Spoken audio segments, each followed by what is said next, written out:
స్కూల్కి వెళ్లే ప్రతి విద్యార్థికి సంవత్సరానికి 15,000 ఎంతమంది పిల్లలు ఉంటే అంతమందికి ఆ తల్లికి అందజేస్తాం. ఇంట్లో ఎంతమంది బిడ్డలుంటే అంతమంది బిడ్డలకి ప్రతి సంవత్సరం 15,000 రూపాయలు చంద్రబాబు నాయుడు గారు ఇవ్వబోతున్నారు. ఒక్కరి నిబంధన లేదు.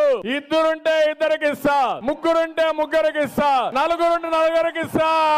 మళ్ళీ చెప్తున్నాను చూడండి, రాసి పెట్టుకోండి. మళ్ళీ 15,000 15,000 15,000 15,000 15,000 15,000 15,000 మీకు 18,000 మీకు 18,000 మీకు 18,000 మీకు 18,000 రాసి పెట్టుకోండి.